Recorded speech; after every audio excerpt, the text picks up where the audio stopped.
ఓం శ్రీమాత్రే నమః. ETV life ఆధ్యాత్మిక ఛానల్ ప్రేక్షకులకు స్వాగతం.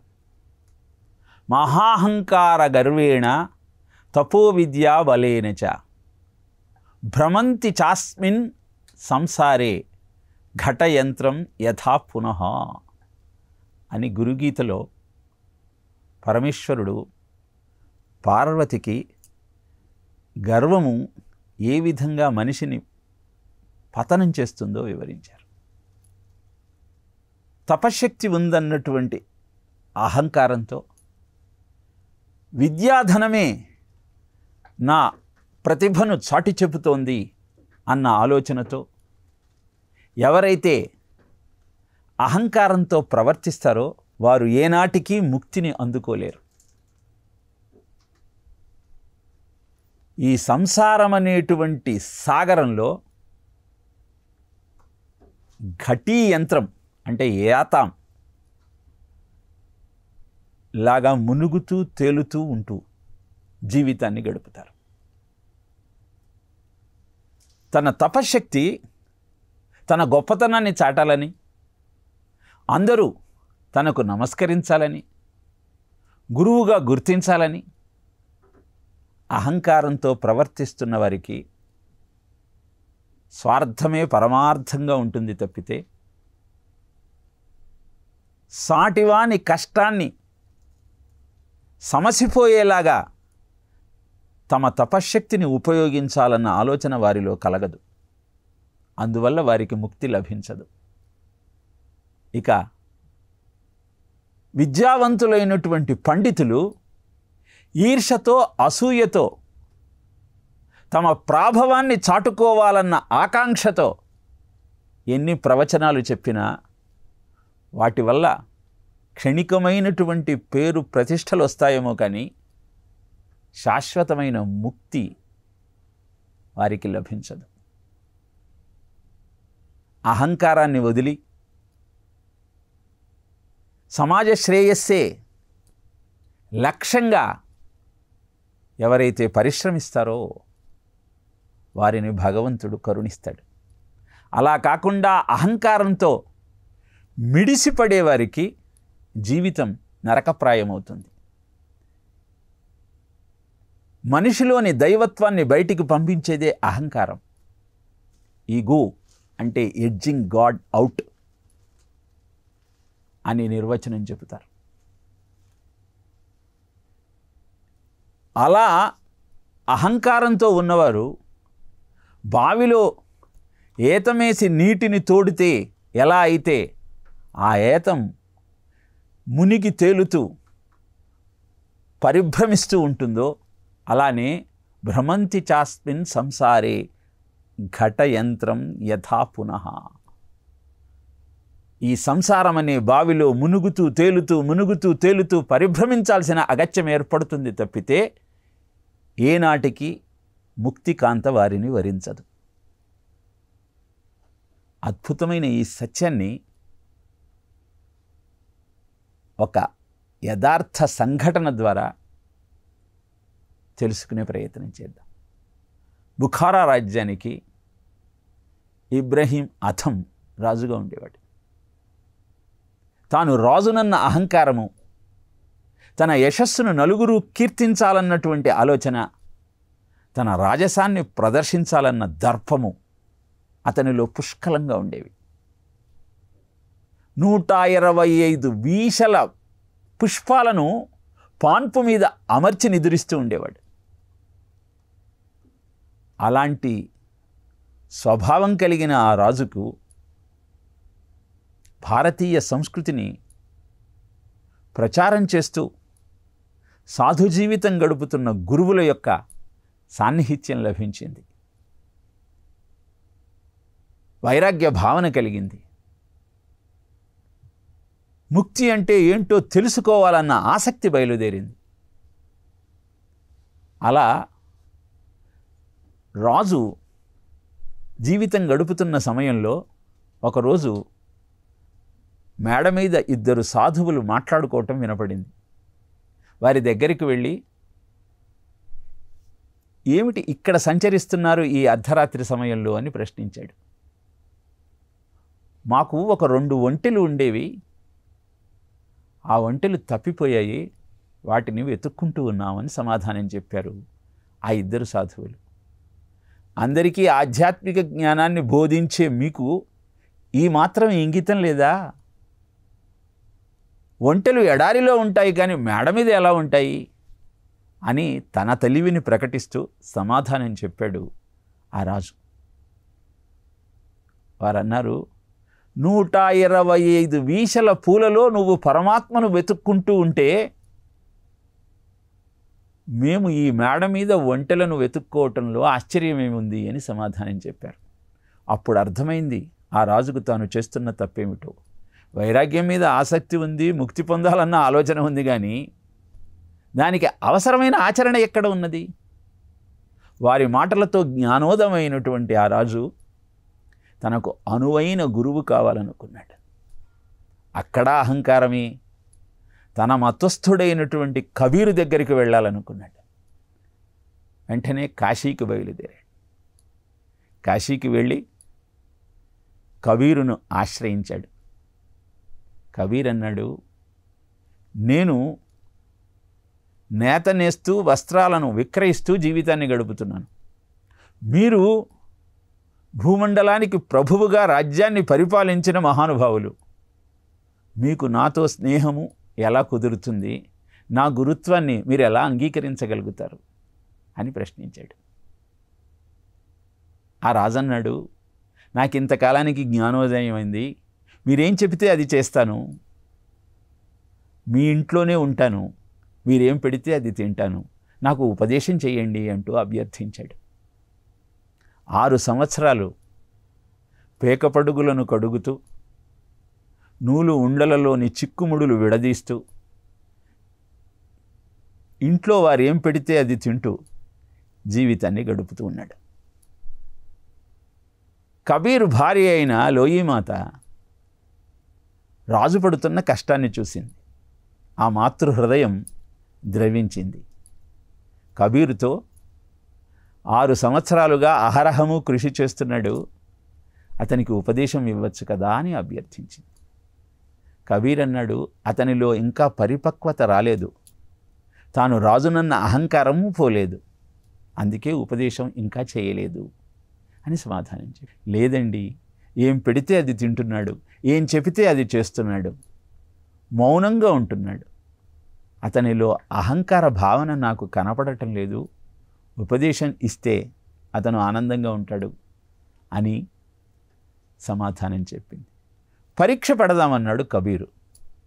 ఒప్పుకుంది ఆయన భార్య. మరునాడు ఉదయం స్నానం చేసి వస్తున్నటువంటి ఆ రాజు మీద ఇంట్లో ఉన్న చెత్తంతా గుమ్మరించింది కబీరు భార్య. వెంటనే ఆగ్రహోదగ్రహుడయ్యాడు ఆ రాజు. మీ ఇంట్లో ఉండి మీరు పెట్టుతున్న తింటున్నాను కనుక నా మీద ఇంత హీనభావం మీకున్నది, ఇదే మీరు బుఖారాలో చేసి ఉంటే మీకు శిరచ్ఛేద శిక్ష విధించేవాణ్ణి అంటూ ఉగ్రుడై గట్టిగా అరిచాడు. ఆ వృత్తాంతమంతా కబీరుకు తెలియజేసింది ఆయన భార్య. నేను చెప్పాను కదా, అతనిలో ఇంకా పరిపక్వత రావాలి. మళ్ళీ 6 సంవత్సరాలు గడిచాయి. ఈసారి కబీరే భార్యను పిలిచి, ఇతనికి ఉపదేశం చేద్దామనుకుంటున్నాను అన్నాడు. ఏమోనండి, నాకైతే నమ్మకం కుదరటం లేదు, ఇంతకు మునుపు నేను ఇలానే అనుకున్నాను అతని వ్యవహారం చూసి, కానీ ఆయనలో నిజంగా మార్పు వచ్చిందని నాకు అనిపించటం లేదు అని సమాధానం చెప్పింది. పరీక్ష పెడదాం అన్నాడు మళ్ళీ కబీర్. మరోనాడు ఉదయం స్నానం చేసి అతను వస్తున్న సమయంలో దుర్గంధభూయిష్టమైన చెత్తను అతని మీద గుమ్మరించింది కబీరు భార్య. వెంటనే ఆ రాజు ఆ తల్లికి సాష్టాంగ దండ ప్రణామం చేశాడు. అమ్మా, ఈ దేహానికి ఈ శిక్ష విధించాల్సిందే, ఇంకా నాకు అహంకారం పోలేదేమో, నాలో ఈ దేహమే నేనన్న భావన ఇంకా ఉందేమో, మీరు సరియైన శిక్ష విధించారు అని ఏడుస్తూ తన మనోభావాన్ని ప్రకటించాడు ఆ రాజు. ఆ దృశ్యాన్ని చూచిన కబీరు వెంటనే ఆ రాజుకు ఉపదేశం చేశాడు. అనంతరం రాజు తన రాజ్యానికి బయలుదేరాడు. రాజ్యానికి వెళ్ళినటువంటి రాజు అక్కడ ఉన్న ట్రైగ్లస్ నదీ తీరాన కూర్చొని తన చినిగిపోయిన వస్త్రాన్ని సూదితో కుట్టడం ప్రారంభించాడు. ఆ రాజ్య భారాన్ని వహిస్తున్న మంత్రి అటుగా వచ్చి రాజుగారిని చూచాడు. వెంటనే రాజు దగ్గరికి వెళ్ళి, ప్రభు, మీ కుమారులనందరినీ నేను సుశిక్షితులను చేశాను, రాజ్య భారాన్ని వహిస్తూ ఉన్నాను, మీరొచ్చి రాజుగా తిరిగి మీ పరిపాలనను కొనసాగిస్తే ప్రజలంతా సుఖ సంతోషాలతో ఉంటారు అని అభ్యర్థించాడు. అప్పుడు ఆ రాజు తాను వస్త్రాన్ని కుడుతున్నటువంటి సూదిని ఆ నదీ ప్రవాహంలో వదిలేశాడు. మంత్రివర్య, ఆ సూదిని తెచ్చి నాకు ఇవ్వగలరా అని ప్రశ్నించాడు. ఉద్ధృతమైన నదీ ప్రవాహంలో కొట్టుకుపోయిన సూది ఎక్కడ ఉంటుందో గుర్తించటం కష్టం మహారాజా. కావాలంటే అలాంటి సూదులు 1,00,000 ఉత్తర క్షణంలో మీ ముందు ఉంచే ప్రయత్నం చేస్తాను అని దర్పంగా తన గొప్పతనాన్ని చాటుతూ రాజుగారితో చెప్పాడు. చిరునవ్వు నవ్విన రాజు ఒక్క క్షణం ధ్యానముద్రలో ఉన్నాడు. అంతే, ఒక చేప పిల్ల ఆ సూదిని నోటకరచుకొని ఆయన పాదాల దగ్గర పెట్టి తిరిగి నదీ ప్రవాహంలోకి వెళ్ళిపోయింది. అప్పుడు అన్నాడు ఆ రాజు, నేనెవరిని పరిపాలించాలి? అంతా నిండి నిబిడీకృతమైన చైతన్యము అందరిలో ఉండి నాకు మార్గదర్శకం చేస్తుంటే నేనెవరికి ప్రభువును? ఏ దేశానికి రాజును? హరిమయము విశ్వమంతయు, హరి విశ్వమయుండు, సంశయము పని లేదు, హరిమయము కాని ద్రవ్యము పరమాణువు లేదు, వంశపావన వింటే. ఎక్కడ ఉన్నదైనా ఆ పరమేశ్వరుని చైతన్యమే అని 2 చేతులు ఎత్తి మంత్రికి నమస్కరించాడు ఆ రాజు. ఇలా ఎప్పుడైతే నేను అన్న ఈ దేహభావన పోతుందో అప్పుడు మాత్రమే నిజమైన స్పృహ నీకు కలుగుతుంది. నేను యార్ అని నువ్వు నిన్ను ప్రశ్నించుకున్నప్పుడు మాత్రమే నువ్వెవరో నీకు తెలుస్తుంది. అలా అద్భుతమైనటువంటి ఆలోచన విధానంతో ముక్తికి మార్గాన్ని నిర్మించుకోవాలన్న సంకల్పంతో వాజిశ్రవసుడు విశ్వజిత్ యాగాన్ని ప్రారంభించాడు. కానీ గొప్ప పండితులను, విలువైన వస్తువులను, జీవన శైలిని ఆధారంగా చేసుకొని ఆ యజ్ఞాన్ని నిర్వర్తించాలనుకున్నాడు తప్పితే అన్నిటికీ అత్యంత ఆవశ్యకమైనటువంటి శ్రద్ధ అతనిలో లోపించింది. అందుకే ఎలాంటి దక్షిణలను ఆయన తీసుకొస్తున్నాడో తగుం కుమారగుం సంతం దక్షిణాసు నియమానాసు శ్రద్ధ ఆవివేశ సహా అమన్యత. అలా వాజిశ్రవసుడు దానం ఇవ్వటం కోసం తీసుకొస్తున్నటువంటి దక్షిణలనన్నింటినీ తేరిపార చూశాడు నచికేతుడు. శ్రద్ధ ఆయనలో ఆవహించింది. వెంటనే ఆలోచనలో పడ్డాడు. శ్రద్ధ అంటే ఏమిటి?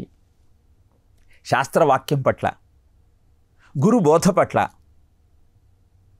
ఆత్మవిశ్వాసంతో, నమ్మకంతో, ఆచరణ చెయ్యాలన్న ఆలోచనతో నువ్వు ఉంటే అది శ్రద్ధ అని పెంచుకుంటుంది. ప్రతి ప్రయత్నానికి శ్రద్ధ తోడైనప్పుడు మాత్రమే అత్యున్నతమైన శిఖరానికి, నువ్వు కోరుకున్న లక్ష్యానికి నువ్వు చేరుకోగలుగుతావు. ఈ మాట ఆదిశంకరులు శ్రద్ధకు నిర్వచనాన్ని ఇస్తూ తెలియజేశారు. ప్రస్తుత సమాజంలో విద్యార్థులలో, ప్రతి వ్యక్తిలో ఈ శ్రద్ధ లోపం కనబడుతోంది. గురు సందేశం కార్యక్రమంలో ప్రజలలో శ్రద్ధాభక్తులను పెంపొందించుకోవటం ఎలాగా అన్నటువంటి విషయానికి సమాధానాన్ని తెలుసుకుంటూ శ్రద్ధతో ఉన్నటువంటి సంకల్పమే అత్యున్నతమైన స్థాయికి నిన్ను చేర్చగలుగుతుంది అన్నటువంటి పూనికతో జీవితాన్ని కొనసాగించినప్పుడు మాత్రమే అనుకున్న ప్రయోజనం నెరవేరుతుంది. శ్రద్ధ పెంపొందాలి. మా పిల్లలలో ఏకాగ్రత ఇనుమడించి పట్టుదల పెరిగి అనుకున్న లక్ష్యాన్ని సాధించటం కోసం అవసరమైన సాధనను వారు కొనసాగించాలి అని భావిస్తే ఋగ్వేదంలోని 10వ మండలంలోని 151 సూక్తము శ్రద్ధాయాగ్ని సమిధ్యతే శ్రద్ధాయాం విందతే హవిః శ్రద్ధాం భగస్య మూర్ధని వచసా వేదయామసి. ఇలా కొనసాగుతుంది ఆ శ్రద్ధ సూక్తం. దానిని ప్రతినిత్యము పఠిస్తే ఏకాగ్రత, బుద్ధి కుశలత, పట్టుదల, అనుకున్న కార్యక్రమాన్ని అనుకున్న విధంగా నెరవేర్చగలిగిన నేర్పు మన సొంతమవుతుంది. ఆర్షవాంగ్మయము ఇహము పరము రెండింటినీ అందించేటువంటి సాధనాలను, ఉపాయాలను మనకు తెలియజేసింది. కావలసిందల్లా వాటిని తెలుసుకొని విశ్వాసంతో, శ్రద్ధతో ఆచరించినప్పుడు మాత్రమే మన జీవితం ధన్యమవుతుంది. గురు సందేశం కార్యక్రమంలో ఇలాంటి ఉపాయాలను, యుక్తులను, సాధన క్రమాలను తెలుసుకుంటూ జీవితాన్ని ధన్యం చేసుకునే ప్రయత్నం చేద్దాం. తగం కుమారగుం సంతం దక్షిణాసు నియమానాసు శ్రద్ధాం వివేశ సోమన్యత. ఆలోచనలో పడ్డాడు. నాన్నగారు అత్యుత్తమమైనటువంటి యజ్ఞాన్ని సంకల్పించారు. ఆ యజ్ఞం సత్ఫలితాలు ఇవ్వాలి అంటే శ్రద్ధతో చేయాల్సిన విధి విధానాలన్నింటినీ ఆచరించాలి. అప్పుడే సరైన ఫలితం సిద్ధిస్తుంది. ఎలాంటి గోవులను దానం చేస్తున్నారు నాన్నగారు? పీతోదకో జగ్ధతృణః దుగ్ధదోహానిరింద్రియాః అనందనామలోకాః తాన్ సగచ్చతి తాదదత్. ఆ గోవులేవి? పీతోదకో, నీటిని స్వీకరించేటువంటి స్థితిలో కూడా లేవు. ఆఖరి జలాన్ని అవి ఆరగించాయి. అంటే జలాన్ని స్వీకరించేటువంటి స్తోమత, స్థాయి కూడా ఆ గోవులకు లేవు. బొట్టిపోయి ఉన్నాయి, అవిటిగా ఉన్నాయి. ఇలాంటి గోవులను ఎవరైతే దానంగా ఇస్తారో వారు ఆనందం లేనటువంటి లోకాలకు వెళతారు, అంటే నరకానికి చేరుతారు. ఈ విషయము తండ్రి గారికి చెప్పాలి. కొడుకుగా అది నా బాధ్యత. మనం కూడా అనేక యజ్ఞయాగాది క్రతువులను, వ్రతాలను, నోములను చేస్తూ ఉంటాం. దానాలు దానిలో చెప్పబడినట్టు ఇవ్వాలని అనుకుంటాం. అహంకారాన్ని ప్రకటించటం కోసం ఇచ్చే దానాలు కొన్నైతే శాస్త్రవిహితంగా ఏ విధమైనటువంటి దానం చేస్తే ఎలాంటి ప్రయోజనం వస్తుందో తెలుసుకొని చేసే దానాలు కొన్ని. దానం గురించి భగవద్గీతలో విశేషంగా తెలియజేస్తాడు. దాతవ్యమితి యద్దానం దీయతే అనుపకారిణే దేశే కాలే చ పాత్రే చ తద్దానం సాత్వికం స్మృతం. కుడి చేత్తో చేసే దానము ఎడమ చేతికి కూడా తెలియకూడదట. 10 రూపాయలు ఇచ్చి 100 సార్లు చెప్పుకుంటే ఆ దానం యొక్క ఫలితం మనకు సిద్ధించదు. పుణ్యమైనా పాపమైనా చెప్పుకుంటే పోతుంది. కాబట్టి పాపం చేస్తే చెప్పుకోవాలి, పుణ్యం చెప్తే దాచుకోవాలి. చెప్పటం వల్ల ఆ పుణ్య ఫలం పోతుంది. ఒక ఆయన గుడికి ఒక ఫ్యాన్ దానం చేద్దాం అనుకున్నాడు. అలా ఫ్యాన్ను ఆ ఆలయానికి దానం చేసిన తర్వాత శ్రీరామనవమి ఉత్సవాలు జరుగుతున్నాయి. అందరూ రామనామం జపించాలని గుళ్ళో సమావేశమయ్యారు. ఉక్కపోస్తోంది. ఫ్యాన్ ఆన్ చేద్దామని ముందుకు వెళ్ళారు. ఆ ఆసామి వెంటనే ఫ్యాన్ ఆన్ చేయవద్దు అన్నాడు. ఎందుకండి అని ప్రశ్నించారు. ఆ 4 రెక్కల మీద నా పేరు రాశాను, మీరు ఫ్యాన్ వేస్తే అది గిర్రున తిరిగితే ఆ పేరు ఎవరికీ కనపడదు, అందుకని ఫ్యాన్ వేయకుండా దాన్ని చూస్తూ కూర్చోండి అన్నాడు. ఇదా దానం అంటే? దీనికోసమా మనం చేసేది? యచ్చు ప్రత్యుపకారార్థం ఫలముద్దిశ్య వా పునః దీయచేత పరిక్లిష్టం తద్దానం రాజసంస్మృతం. ఇస్తే మనం తిరిగి ఇవ్వాలి. వారు మనకేమిచ్చారు, కాబట్టి మనం ఇది ఇద్దాం అని బార్టర్ సిస్టమ్ లాగా మనం ఒక వస్తువుని ఇస్తే అది రాజసిక దానం అనిపిస్తుంది.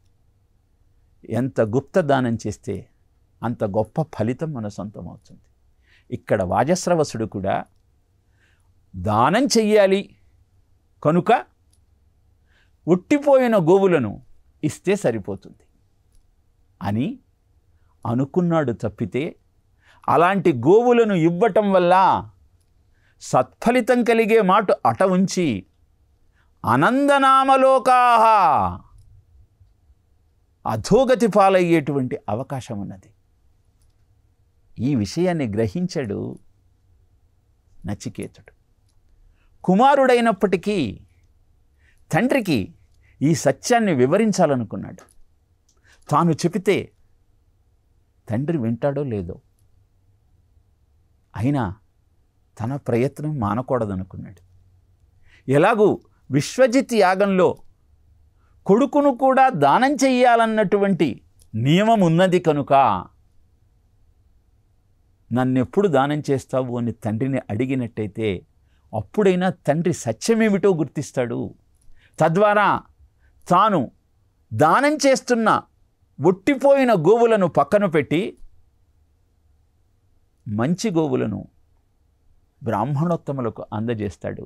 తద్వారా విశ్వజిత్ యాగ ఫలితము సంపూర్తిగా తన తండ్రికి దక్కుతుంది అని భావించాడు. అందుకే సహోవాచ పితరం, తండ్రి దగ్గరికి వెళ్ళి ఈ విధంగా అన్నాడు. తత కస్మై మాం దదాస్యతి, నన్ను ఎప్పుడు దానం చేస్తున్నారు, ఎవరికి దానం చేస్తున్నారు అని ప్రశ్నించాడు. కొడుకు ఈ ప్రశ్న వేయగానే ఏ తండ్రి అయినా కొడుకును దానం చేద్దామని ఎందుకు అనుకుంటాడు? ఒట్టిపోయిన గోవులను దానం రూపంలో ఇస్తున్న వాజస్రవుడు అసలు ఎందుకు అనుకుంటాడు? అందుకని కొడుకు మాట పట్టించుకోలేదు. ద్వితీయం తృతీయం తగుం, రెండోసారి మళ్ళీ అడిగాడు నచికేతుడు. కొంచెం విసుగ్గా చూసి మొహం పక్కకు తిప్పుకున్నాడు. మూడోసారి మళ్ళీ అడిగాడు. అప్పుడు తగుంహోవాచ మృచ్చవే త్వాం దదామీతి, నిన్ను మృత్యువుకు దానం చేస్తున్నాను పో అన్నాడు. గో టు హెల్ అంటాం మనం కోపం వచ్చినప్పుడు, అలానే ఆ తండ్రి అన్నాడు, నిన్ను మృత్యువుకు దానం చేస్తున్నాను అని గట్టిగా అరిచాడు. ఆశ్చర్యానికి లోనయ్యాడు నచికేతుడు. తండ్రి అవైదికమైనటువంటి దానాన్ని చేస్తున్నటువంటి నేపథ్యంలో అతనికి ఏదో విధంగా ఈ విషయాన్ని జ్ఞప్తికి తీసుకురావాలన్న ఆలోచనతో నన్నెప్పుడు దానం చేస్తున్నావు, ఎవరికి దానం చేస్తున్నావు అని అడిగాను. మా నాన్నగారు ఇంకా అసలు విషయాన్ని గుర్తించలేకపోతున్నాడు. తండ్రి తనను మృత్యువుకు దానం చేస్తున్నాను అని వాగ్దానం చేస్తే తండ్రి మాట నిలబెట్టాల్సినటువంటి కర్తవ్యం తన మీద ఉన్నది. ఏం చెయ్యాలి, నాన్నగారు ఎందుకు ఇలా మాట్లాడారు అని మథన పడసాగాడు నచికేతుడు. గురు సందేశం కార్యక్రమంలో కఠోపనిషత్తులో చెప్పబడిన ఈ రహస్యాలన్నింటినీ కూలంకషంగా చర్చించుకుంటూ, గురు మాహాత్యాన్ని తెలుసుకుంటూ, మన జీవితాలను సంస్కరించుకుంటూ అద్భుతమైనటువంటి శ్రేయోపథానికి సోపానాలు నిర్మించుకుంటూ మన జీవితాన్ని ధన్యం చేసుకునే ప్రయత్నం చేద్దాం. ఓం తత్సత్.